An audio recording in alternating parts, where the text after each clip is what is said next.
صبح بدا من طلعته.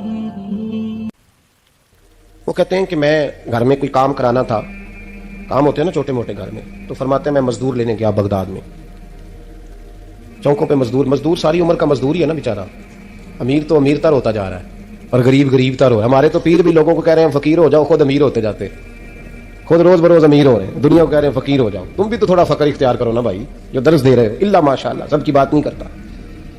فرماتے ہیں کہ میں نا مزدور لینے گیا، بغداد کے چوک میں مزدور بیٹھے ہوتے تھے، تو میری ان مزدوروں میں سے نا ایک نوجوان بچے پہ نظر پڑی. بڑا کمزور سا وجود تھا لیکن چہرے پر عبادت کا نشان تھا، ماتھا بتاتا تھا کہ نماز کا بڑا خیال رکھتا ہے. میں اس کے قریب گیا، چہرے بھی بڑا کچھ بتاتے ہیں نا، چہروں میں بھی بڑی رانائی ہوتی ہے. فرماتے ہیں میں قریب گیا، میں نے اس کو کہا بیٹے مزدوری کرو گے؟ تو کہنے لگا مزدوروں میں بیٹھا ہوں تو حضور مزدوری کے لیے ہی تو بیٹھا ہوں. تو میں نے کہا کہ چلو پھر. کہنے لگا نہیں میری کچھ شرطیں. میں نے کہا بتاؤ. کہنے لگا پہلی شرط یہ ہے کہ لوگ 4 دینار دیہڑی لیتے ہیں، میں 3 دینار لوں گا. میں نے کہا یار بھائی تو بڑی بہترین ہے، باقی بھی اس طرح کی رکھ لے. اس نے کہا حضور دوسری شرط یہ ہے کہ میں آپ کی مکمل بات مانوں گا لیکن جب اذان ہو جائے گی پھر آپ کی نہیں سنوں گا. تیسری بات اس نے یہ کی کہ حضور میں آپ کے گھر میں کام کروں گا پر آپ کے کسی سوال کا جواب نہیں دوں گا. کہتے ہیں میں نے کہا یار تو بڑا عجیب ہے، شرطیں تو مالکوں کی ہوتی ہیں. کہنے لگا جی بہرحال میں شرطیں لگا کے جاتا ہوں. فرماتے ہیں میں اسے گھر لے آیا، کام میں نے اس کو بتایا تو جو کام مزدور سارے دن میں کرتا ہے نا اس نے 2 گھنٹے میں کر دیا. ہمارے مزدور سگریٹ پینے میں بھی تو آدھا گھنٹہ لگاتے ہیں نا، وہ چائے پینے جائیں تو پونا گھنٹہ وہاں. ان کو بھی تو دیانتداری کرنی چاہیے کہ نہیں کرنی چاہیے؟ نے معاہدہ کیا ہے نا جی، تو پورا اترنا چاہیے نا. کہتے 2 گھنٹے میں. اب کام جب بندہ شروع کراتا ہے تو کام اور نکل آتا ہے. کہتے کام میں نے اس کو اور بتا دیا، وہ کرنے لگا. اس نے مٹی نکال کے رکھی تھی باہر رستے میں، تو اذان ہو گئی زور کی. اس نے وہیں کدال چھوڑی کئی اور چلنے لگا. تو میرا بیٹا کہنے لگا اس کو ذرا برابر کر دو. کہنے لگا چپ کر جا، تیرے باپ سے بات ہوئی تھی، جب اذان ہوتی ہے تو میں کسی اور کی نہیں سنتا، صرف اللہ رسول کی سنتا ہوں. کہتے مسجد چلا گیا، نماز پڑھ کے آیا تو دوپہر کا وقت تھا. میری بیوی کہنے لگی اس کو کھانا کھا لے. کہتے ہم نے کہا کھانا کھا لو. تو کہنے لگا میں نے روزہ رکھا ہوا، رمضان بھی نہیں تھا، نفلی روزہ رکھا ہوا. فرماتے ہیں شام ہوئی، میں نے 3 دینار دیے. تو میں نے کہا تیرا نام کیا ہے؟ کہنے لگا میں نے آپ سے کہا تھا میں کسی سوال کا جواب نہیں دوں گا. تو وہ چلا گیا. اگلے دن میں پھر لینے گیا اسے، کام کچھ اور نکل آئے. تو لوگوں نے بتایا وہ صرف ہفتے والے دن آتا ہے. میں نے کہا کیوں؟ کہنے لگا جی وہ کہتا ہے میرا ہفتے کا خرچہ 3 دینار ہے، جب 3 دینار کما لیتا ہوں تو باقی سارا ٹائم اللہ رسول کی ذکر میں گزار دیا کرتا ہوں.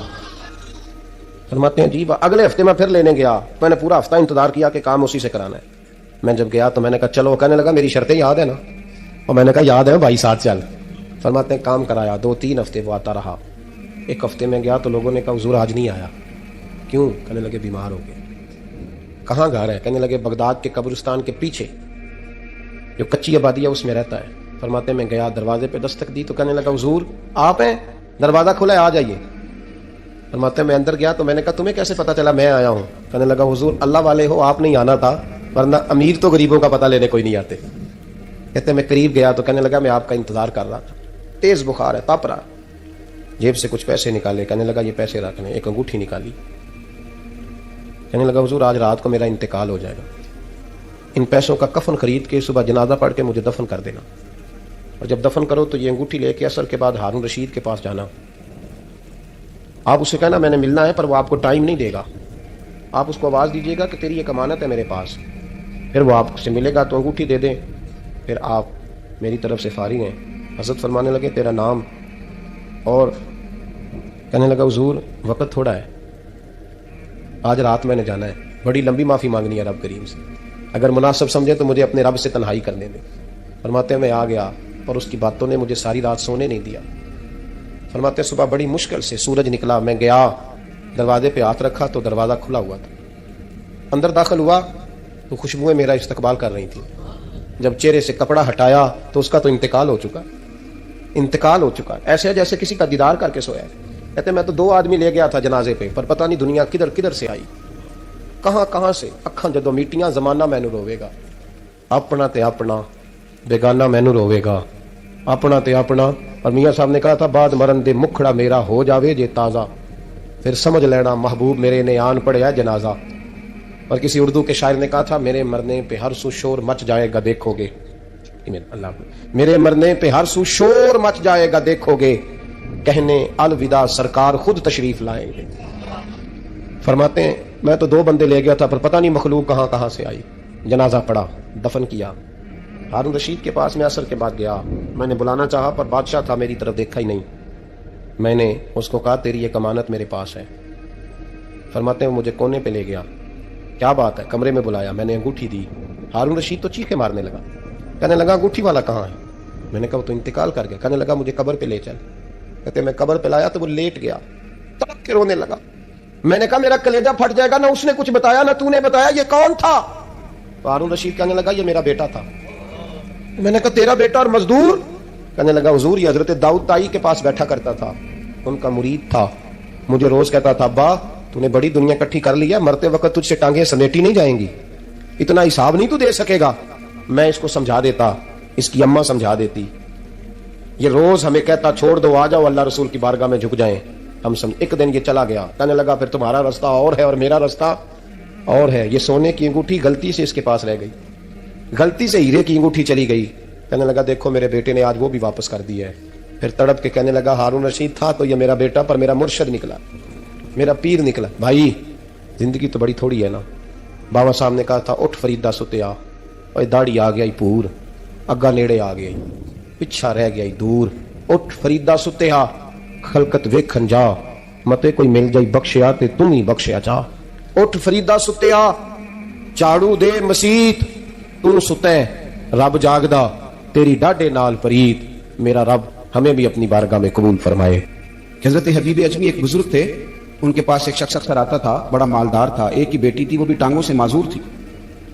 تو آپ اکثر اس کو کہتے ہیں کہ تو توبہ کر, اللہ کی بارگاہ میں رجوع کر. ایک وقت ایسا آتا ہے کہ پھر انسان کا جب کوئی اپنا نہیں رہتا پھر اسے مصلی یاد آتا ہے, لیکن اگر مصلی کی عادت بچپن سے پڑ جائے نا تو پھر ذرا آسان ہوتا ہے اللہ سے دل لگانا. وہ اکثر آپ اس کو کہتے ہیں کہ ٹھیک ہو جائے, ایک ہی تو بیٹی ہے, وہ بھی بیچاری معذور ہے, تو کہاں دولت لے جائے. آج کرتا ہوں, ہم تاریخیں دیتے رہتے ہیں نا اللہ تعالیٰ کو معاذ اللہ کہ رمضان سے میں نے نیک ہو جانا ہے, عمرہ کر کے آؤں گا تو پھر میں پکا نمازی ہوں. خدا کے بندو, کس نے تجھے بتایا کہ رمضان تک تو زندہ رہے گا؟ کس نے خبر کی کہ عمرہ کرنے تک تو بچے گا؟ حضرت حبیب اجمی اس کو کہتے تو کہتا بڑی جلدی ٹھیک ہو جاؤں گا. ایک دن سویرے سویرے توبہ کرنے آ گیا. آپ نے فرمایا کیا ہوا؟ تو کہنے لگا حضرت جی کل ایک 15 سال کا نوجوان ملا ہے اور مجھے توبہ کرا گیا. مزہ ہی اس عمر میں اللہ اللہ کرنے کا. نبی کریم سے محبت بھی کرنی ہو تو یہی عمر ہے. عشق لگا سی کھیڈاں کھیڈ دی نوں, تے پھر مینوں کھیڈاں بھول گئیاں. کجل پایا سی میں یار دے ویکھنے نوں, پھر او دی یاد وچ روندیاں ہی ڈل گئیاں. حیدر شاہ اس گلی کدے نہ رول دی, پر ہن تے رول گئیاں. جن لوگوں نے ابو جال کو قتل کیا تھا ان کی عمر میں 15 سال تھی. ہم تو بڑے نہیں نہ ہوتے ساری زندگی, نہ ہمیں کو بڑا ہونے دیتا ہے, ہم بڑے نہیں ہوتے, یہی تو عمر ہے کچھ کل گزرنے. 15 سال کا نوجوان توبہ کرا گیا. تو حضرت حبیب اجمی کہنے لگے وہ کیسے؟ کہنے لگا حضرت جی میں کل منڈی گیا تھا, مجھے کچھ سامان خریدنا تھا, تو بغداد کے بازار سے میں نے مچھلی خریدنی 10 کلو, باقی بھی سامان تب خود لے جا نہیں سکتا تھا. تو مزدور آپ کو پتا بیچارے آج بھی سڑکوں پہ بیٹھے ہیں. مزدور بیٹھے تھے تو ان میں ایک نوجوان 14-15 سال کا, چہرے پہ بڑی روشنی. میں نے اس کو کہا بیٹے مزدوری کرو گے؟ کہنے لگا حضور مزدوری بھی کرتا ہوں, پڑھائی بھی کرتا ہوں, اور جو اللہ کو منظور ہو اس کی عبادت بھی کرتا ہوں. میں نے اسے کہا کہ یہ میرا سامان ہے فلان جگہ پہنچانا, کیا لوگے؟ کہنے لگا 3 دینار مزدوری. سودا طے ہو گیا, اس نے سامان اٹھا لیا. کہتے ہیں رستے میں ظہر کا وقت ہو گیا. کہنے لگا چچا اگر اجازت ہو تو نماز پڑھ دوں. 15 سال کا جوان. کہتے میں رکھ کے نا وہاں سامان تو پھٹے پہ بیٹھ گیا, وہ نماز پڑھنے چلا گیا. باقی لوگ دیر سے آئے, وہ بچہ جلدی آ گیا. میں نے کہا بیٹے آپ جلدی آ گئے؟ کہنے لگے نفل چھوڑ دیے ہیں, آپ یہی نہ سمجھ لیں کہ کام چور ہے, میں بعد میں پڑھ لوں گا. کہتے ہیں وہ دوپہر کا وقت, رمضان بھی نہیں تھا, میں اس بچے کو نوجوان گھر لے گیا, اور میں نے اپنی بیوی سے کہا کہ بڑا نیک ہے, نمازی ہے. اور راستے میں یہ بھی ہوا ہے کہ میں نے اسے ایک دفعہ کہا ہے کہ یہ مجھے تھوڑی دیر کے لیے دے دو, گرمی بڑی ہے, تمہیں پسینہ آ رہا ہے, میں اٹھا لیتا ہوں. کہنے لگا نہیں چچا میں رزق حلال کھاتا ہوں, اگر آپ اٹھائیں گے تو میں 3 دینار مزدوری پوری نہیں لوں گا, پھر پیسے کم کروں گا. میں نے طے کیا ہے کہ اٹھاؤں گا. تو کہتے ہیں میں نے اپنی بیوی کو بتایا تو بڑی متاثر ہوئی, کہنے لگی دوپہر کا کھانا پک گیا, اسے کو روٹی کھا لیں. رمضان بھی نہیں تھا. کہتے میں باہر نکلا, اس کو 3 دینار کمائے. تو میں نے کہا بیٹے ایک بات میری مانو گے؟ کہنے لگا بتائیے. میں نے کہا کھانا پکا ہے کھا لو. کہنے لگا میں معافی چاہتا ہوں, میں نے روزہ رکھا ہوا ہے. حضور نے حکم دیا, حکم نبی کریم نے حکم دیا, بخاری مسلم کی حدیث ہے. فرمایا نوجوانوں اگر تمہارے پاس طاقت ہے تو نکاح کر لو ورنہ روزے رکھو. حکم دیا, یا نکاح اور یا روزے, یہ سرکار کا حکم ہے. بھائی نفلی روزہ نفس کی قوتوں کو کچلتا ہے, انسان میں نورانیت اور روحانیت لاتا ہے. کہتے وہ کہنے لگا میں نے روزہ رکھا ہے. میں اور متاثر ہو گیا. میں نے کہا آپ کیا کرو گے, کہیں اور جانا ہے؟ کہنے لگا نہیں, میں جس دن 3 دینار کما لیتا ہوں پھر میں مزید لالچ نہیں کرتا, باقی وقت یا قرآن مجید پڑھتا رہتا ہوں یا نبی پاک پہ درود شریف پڑھتا رہتا ہوں. آپ بتائیں. تو میں نے کہا کہ افطار میرے ساتھ کر لو. کہتے ہیں میں اسے مسجد چھوڑایا. اور خود میں لوٹ آیا. افطار کے بعد میں اسے لایا, کھانا کھلایا, عشاء پڑھی. اس کا گھر دور تھا, میں نے ڈرائنگ روم کھول دیا, بیٹھک کھول دی, وہیں وہ سو گیا. میری 20 سال کی معذور بچی کبھی چل نہیں سکتی تھی, کوئی طبیب کوئی حکیم میں نے چھوڑا نہیں تھا جس کو دکھایا نہ ہو. ایک ہی بیٹی, وہ بھی معذور پیدائشی. اس کے کمرے میں گئے, میاں بیوی اسے کھانا کھلا اور بتایا بیٹے ایک نوجوان ہے, بڑا نیک ہے, ہمارے گھر میں آج بڑا پرہیزگار. پتہ ہے حضور نے کیا فرمایا؟ نبی کریم فرماتے ہیں جب نوجوان اٹھ کے تہجد پڑھتا ہے نا نوجوان, تو اللہ فرشتوں کے سامنے اس نوجوان پر فخر فرماتا ہے. اللہ فخر کرتا ہے کہ عمر دیکھو اور دیکھو یہ میری بارگاہ. اللہ فخر کرتا ہے, اللہ یعنی خدا خود میر مجلس بود, اللہ فخر کرتا ہے. اب سوچے, تو ہم نے اپنی بیٹی کو بتایا کہ نوجوان اور بڑا نیک ہے, تو کہتے ہیں وہ کھانا کھلا کے واپس آ گئے. آدھی رات کا وقت ہوا تو دروازے پہ دستک ہوئی. بچی اپنے کمرے میں سو رہی تھی, ہم اپنے کمرے میں, وہ بیٹھک میں. گھبرا کے اٹھے کہ اس وقت کون ہے دروازے پہ؟ تو بیٹی کہنے لگی ابا دروازہ تو کھولنا. کہتے ہیں دروازہ کھولا تو 20 سال ہو گئے تھے بیٹی کو, کبھی اس نے چل کے نہیں دکھایا تھا, کبھی دوڑ کے ادھر جاتی کبھی ادھر آتی. کہتی ہے الحمدللہ اللہ نے میری ٹانگیں ٹھیک کر دی. ہم دونوں رونے لگے, اے اللہ تو کتنا کریم ہے, کیسے ہوا بیٹے سارا کچھ؟ بیٹی کہنے لگی ابا آپ نے کہا تھا نا کہ نیک نوجوان آیا ہے, تو میرے دل میں خیال آیا اللہ اگر واقعی نیک ہے تو اس کے صدقے مجھے شفا ہی دے دے. یا ایھا الذین آمنوا اتقوا اللہ وابتغوا الیہ الوسیلہ. وہ کہنے لگی ابھی میری دعا بھی پوری نہیں ہوئی تو رب کریم نے فضل کیا ہے اور مجھے شفا عطا کر دی. کہتے ہم دوڑ کے اس کے کمرے میں گئے, اور جب ہم نے ہاتھ رکھا تو دروازہ پہلے سے کھلا تھا. ایک خط چھوڑ گیا تھا. آج کل کے پیر کی کرامت ہوتی تو فیس بک پہ دے دیتا, باقیوں کو بھی ذرا پتہ چلے. کہتے ہیں وہ خط چھوڑ گیا اپنے بستر پہ کہ اگر تم لوگوں کو مجھ سے محبت ہو گئی ہے تو میرے پیچھے نہ دوڑنا, اس رب کی بارگاہ میں جھکنا جس رب نے میرے اوپر بھی فضل فرمایا ہے اور آپ پر بھی کرم فرمایا. میرے نوجوان دوستو, یہ جو بچپنا ہمیں لوگ کہتے ہیں نا ابھی بچے ہو, ابھی جب آپ بالغ ہو گئے تو نماز فرض ہو گئی, سچ بولنا ضروری ہو گیا, رزق حلال کھانا ضروری ہو گیا. حضرت ابو ذر غفاری رضی اللہ تعالیٰ عنہ فرماتے ہیں میں اپنے ماتحتوں کے حق میں بڑا سخت تھا. سخت تھی میری طبیعت, میرے غلاموں کی ضرورت ہی نہیں تھی کہ وہ میرے سامنے گفتگو کر سکیں اور ٹھہر بھی سکیں. فرماتے ہیں جس دن میں کلمہ پڑھنے گیا, جس دن میں حضور کی بارگاہ میں, تو میں نے کہا حضور کوئی خاص نصیحت؟ تو نبی پاک نے فرمایا میری نصیحت تیرے لیے یہ ہے کہ جیسا تو نے کھانا ہے ویسا ہی غلام کو کھلانا ہے, جیسا تو نے پہننا ہے ویسا ہی غلام کو پہنانا ہے. حضرت ابو ذر کہتے ہیں جو میرے اندر کمی تھی وہی میرے نبی نے نصیحت کر دی, جو میرے اندر کوتاہی تھی وہی غیب جاننے والے رسول نے بتلا دی. فرماتے ہیں میں گھر گیا, جب میں جاتا تھا تو ملازموں کا سانس خشک ہو جاتا تھا, وہ کانپنے ہانپنے لگتے تھے کہ جانے اب یہ کیا کرے گا. حضرت ابو ذر غفاری فرماتے ہیں میں گیا, ایک شخص سے میں نے کہا کھانا پکاؤ, کھانا پکایا, دسترخوان پہ لگایا اور اپنے سارے ملازموں کو کہا آؤ یار میرے ساتھ بیٹھ کے روٹی کھاؤ, آؤ سارے میرے ساتھ بیٹھ کے کھانا کھاؤ. فرماتے ہیں انہوں نے کھانا کھایا, پھر میں ان کو بازار لے گیا, جیسے کپڑے میں پہنتا تھا ویسے میں نے ان کے لیے بھی خریدے. فرماتے ہیں میرے غلام کہنے لگے آقا خیر تو ہے نا, خیریت تو ہے نا, کیا ہوا, مزاج مبارک تو ٹھیک ہے, کیا ہو گیا؟ اور یہ جو ہم فضا کو اتنا خوبصورت دیکھ رہے ہیں اور یہ جو ہم اتنی پیاری ریم جھیم برستی دیکھ رہے ہیں یہ جاری رہے گی یا ایک دن کی ہے؟ تو حضرت ابو ذر غفاری رو پڑے, کہنے لگے اب تمہیں ابو ذر غفاری بدلا ہوا ملے گا, اس لیے کہ اب میں وہ نہیں رہا, اب میں رسول اللہ کا کلمہ پڑھ کے غلام مصطفیٰ بن گیا ہوں, اب میں بدل گیا ہوں, میری طبیعت بدل گئی. غلاموں کے حق میں حضرت مولا علی شیر خدا غلام کو لے کر کے گئے دکان پر. حضرت مولا علی غلام کو لے کر گئے کپڑے کی دکان پر, 2 جوڑے خریدے, ایک کم قیمت کا ایک زیادہ قیمت کا, ایک کم قیمت کا ایک زیادہ قیمت کا, 2 جوڑے خریدے. جب واپس لوٹے تو غلام سے کہنے لگے تو اپنا لے لے. غلام کو پتا تھا کہ اس زمانے میں ہوتا کیا تھا, اس نے کم قیمت کا جوڑا اٹھایا. حضرت علی فرمانے لگے عجیب آدمی ہے, یہ تو تیرا نہیں, یہ تو میرا ہے. اس نے کہا حضور کس طرح سے؟ آپ فرمانے لگے تیرے لیے قیمتی جوڑا اس لیے خریدا ہے کہ تو جوان ہے, اور میں نے اپنے لیے اس لیے چھوٹا خریدا ہے کہ میں تو بوڑھا ہو گیا ہوں, مجھے تو حاجت نہیں. کہنے لگا حضور بوڑھے اور جوان کا مطلب نہیں, آپ علی ہیں. من کنت مولا فہذا علی, علی مولا, علی مولا. آپ چونکہ مولا علی ہیں اور آپ امیر المومنین ہیں, لہذا آپ نے تخت پر بیٹھنا ہے, آپ نے سلطنت کو چلانا ہے, آپ پہ نہیں ہے.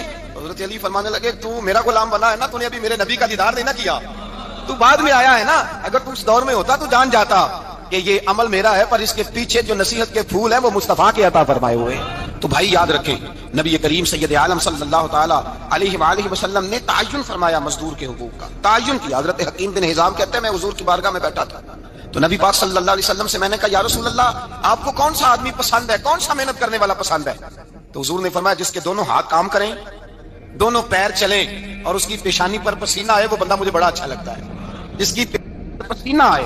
آج لوگ مزدوری نہیں کرتے, دائیں بائیں دیکھتے ہیں, لوگ اپنے اندر وہ توانائی, وہ غیرت, وہ خودداری پیدا نہیں کرتے. بھائی گردن کو جھکا دیتا ہے خیرات کا پتھر, جہاں میں مانگنے والوں کے سر کبھی اونچے نہیں ہوتے. اور ایک بار کہنے لگے غیرت ہے بڑی چیز جہاں نے تگ و دو میں, پہناتی ہے یہ فقر کو تاج سردارا. اپنے اندر یہ توانائی پیدا کرنی چاہیے, یہ کوشش کرنی چاہیے. میرے نبی کریم صلی اللہ علیہ وسلم نے فرمایا تمہارے بعض گناہ ایسے ہیں جو صرف تم مزدوری کرنے جاؤ گے تو اللہ تمہاری مزدوری کی وجہ سے ہی تمہارے گناہ معاف فرما دے گا. اللہ تمہاری محنت اور کوشش کے سبب سے تمہاری ان غلطیوں سے درگزر فرمائے گا. حبیب کریم سید عالم صلی اللہ علیہ وسلم نے فرمایا مزدور جب قیامت کے دن آئے گا, بھائی عالم تو آیا, صوفی تو آیا, درویش تو آیا, صحابہ تو آئے, ان کا آنا تو شفاعت کے لیے شمار کیا گیا.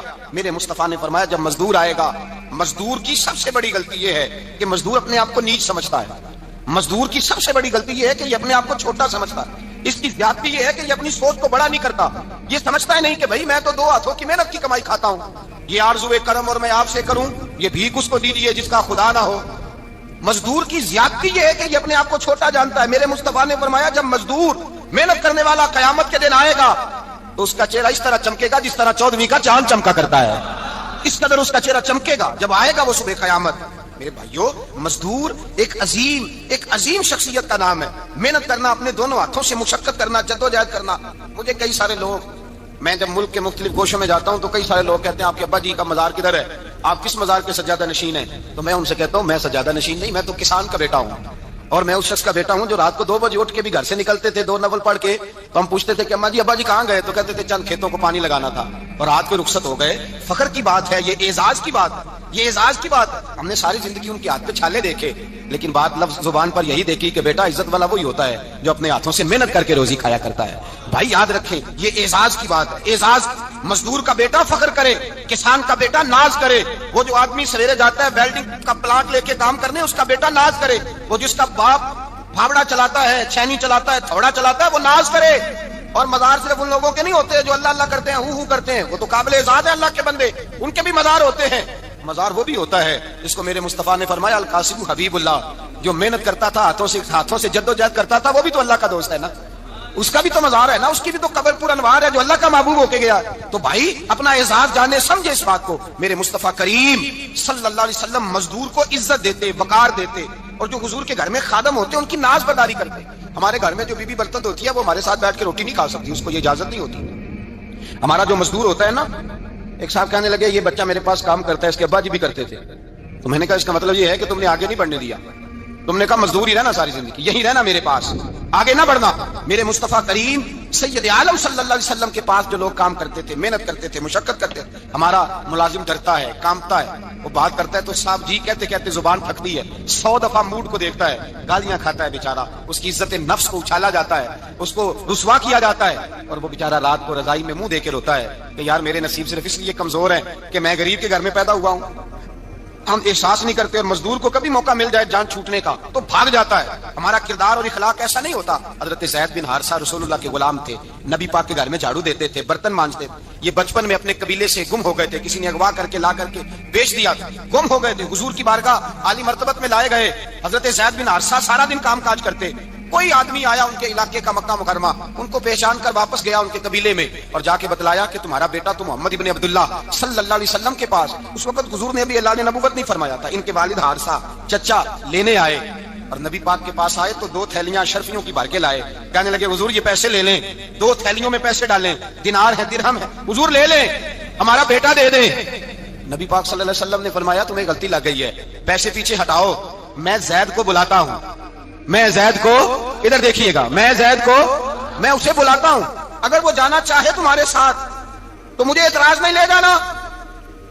چچا اور باپ کہنے لگے آپ عجیب بات کرتے ہیں, وہ غلامی چھوڑ کے نہیں جائے گا, آپ عجیب بات کرتے ہیں, وہ مزدوری چھوڑ کے بادشاہی اختیار نہیں کرے گا. ہم کھاتے پیتے لوگ ہیں, اس کی ماں ترس گئی ہے اس کو ملنے کو, بہنیں روتی ہیں, وہ جائے گا نہیں. میرے حبیب نے فرمایا تم نے ابھی یہ ذائقہ چکھا نہیں, تمہیں اس کا پتہ نہیں, تو میں بلاتا ہوں, اگر جانا چاہے تو پیسوں کی ضرورت نہیں لے جانا. حضرت زید کو پیغام دیا, آئے. حضور نے فرمایا وہ تمہارے والد کھڑے ہیں, وہ چچا ہیں, لینے آئے ہیں. جناب زید گئے, باپ کے گلے سے لگے, بچھڑے ہوئے باپ بیٹا ایک دوسرے کو مل کے کھول کے روئے.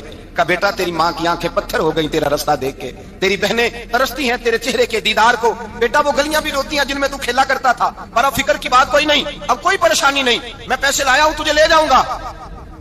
نبی پاک صلی اللہ علیہ وسلم نے دیکھا نا جب باپ بیٹے کی گفتگو ہو گئی, یہاں صبح گئے, بوجھ ہلکے ہو گئے, تو میرے کریم نے فرمایا زید اگر تم چچا کے ساتھ, والد کے ساتھ جانا چاہو تو میری طرف سے اجازت ہے, تم جا سکتے ہو. یہ لفظ کہے تو جناب زید دوڑ کے حضور کے قدموں میں آ کے بیٹھ گئے.